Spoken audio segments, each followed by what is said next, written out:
Salam Ibu Bapak yang berbahagia dalam Kristus. Saya bersyukur karena Tuhan baik.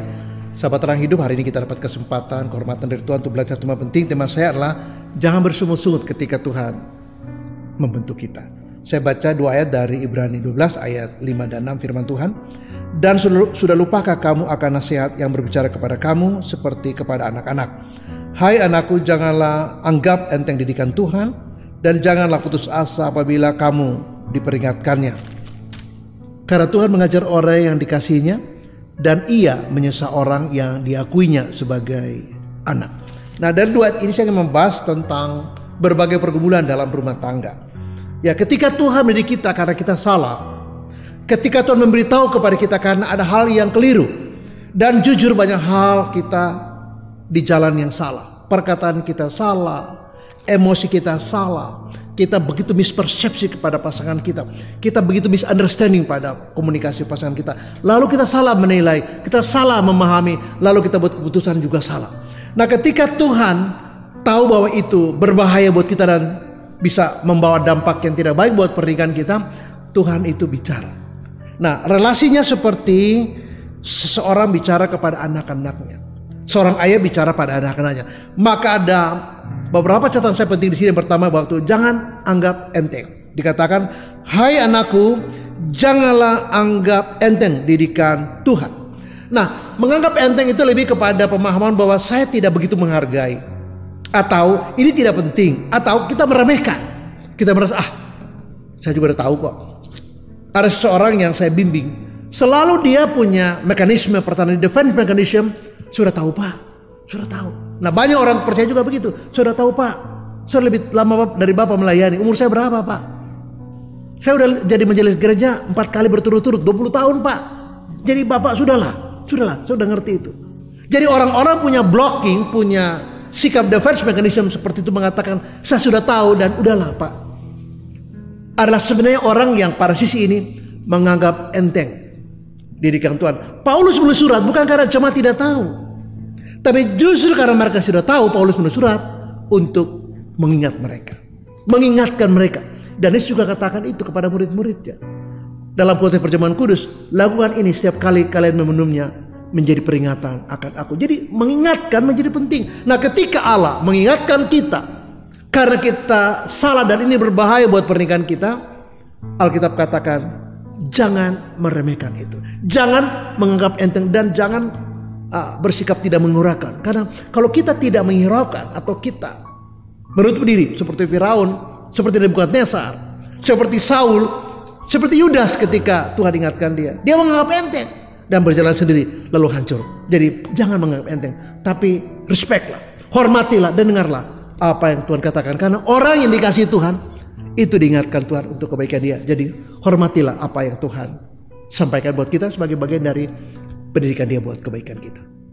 Hal yang kedua, di ayat yang kelima dikatakan, dan janganlah putus asa apabila engkau diperingatkannya. Jadi ada 2 dimensi situ. Satu, peringatan Tuhan kepada kita, dan yang kedua, beban yang kita pikul mungkin terlalu berat. Tapi Paulus mengatakan kepada jemaat Tuhan di Korintus bahwa pencobaan-pencobaan yang kamu alami adalah pencobaan-pencobaan biasa yang tidak melampaui kekuatan kamu. Karena Allah setia dan Dia tidak memberikan kamu dicobai melampaui kekuatanmu. Pada waktu kamu dicobai, Ia akan memberikan kepadamu jalan keluar sehingga kamu dapat menanggungnya. Nah, ketika kita dinasihati oleh Tuhan, karena Tuhan sayang kepada kita, ketika Tuhan memperingatkan kita, mengajar mendidik kita, bahkan menegur kita karena kita salah, maka kita harus seperti yang saya katakan tadi, jangan menganggap enteng. Kita respect, kita hormati dan dengar itu. Tapi dikatakan ke sini yang kedua ialah, di teks ini adalah jangan kamu putus asa. Nah, ketika orang itu putus asa, stres dan depresi, hopeless, dia tidak melihat jalan keluar.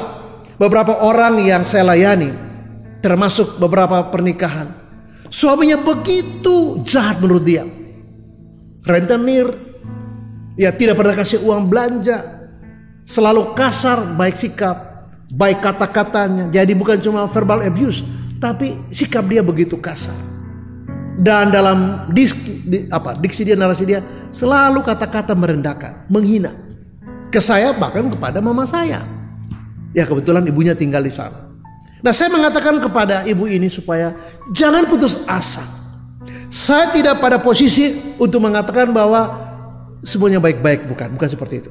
Atau udahlah jangan terlalu lebay begitulah. Semua orang juga mengalami masalah kok, udahlah lupain aja. Nah, saya tidak pada posisi seperti itu. Artinya saya tahu bahwa berat. Bagaimana tidak berat? Sepanjang bulan tidak dikasih uang belanja.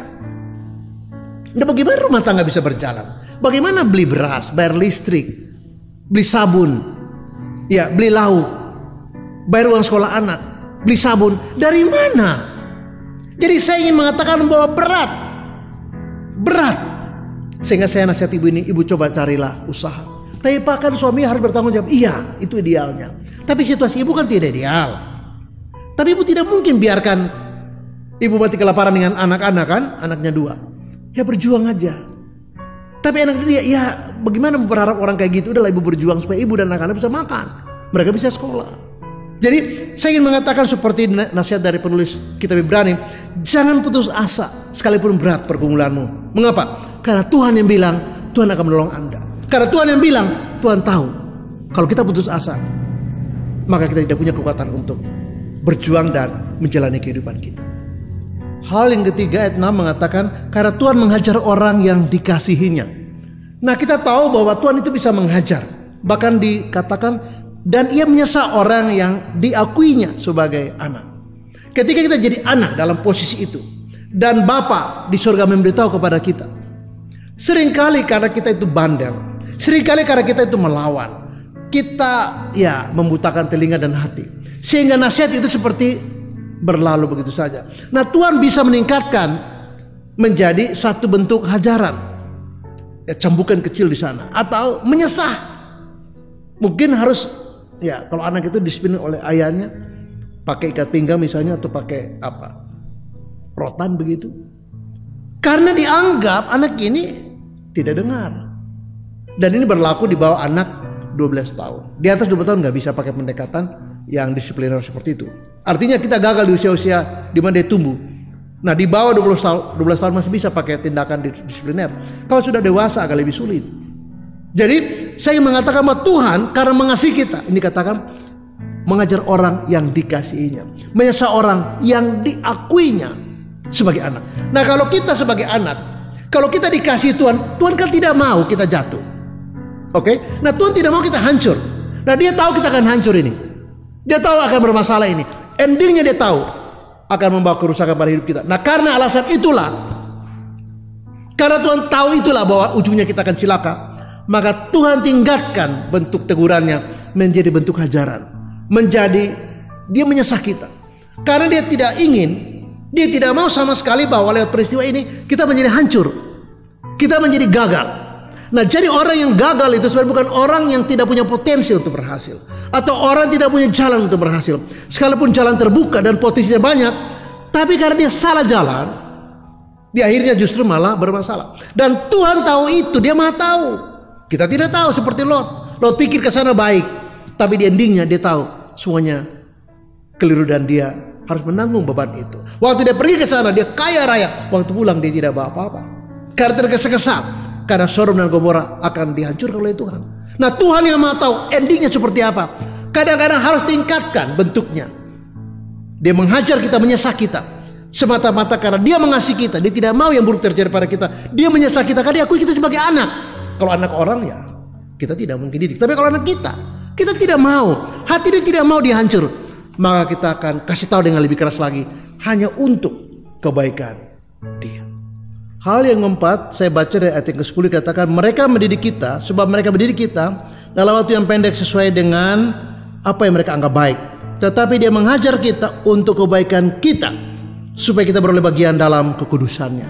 Nah, ayat ini memberi satu catatan lain bahwa Tuhan menghajar kita, Tuhan mendidik kita, bahkan Tuhan menyesah kita, karena dia mengasihi kita, karena dia mengakui kita sebagai anak. Itu poin yang ketiga tadi. Tapi di sini tambahkan satu variabel lain, dikatakan begini, untuk kebaikan kita.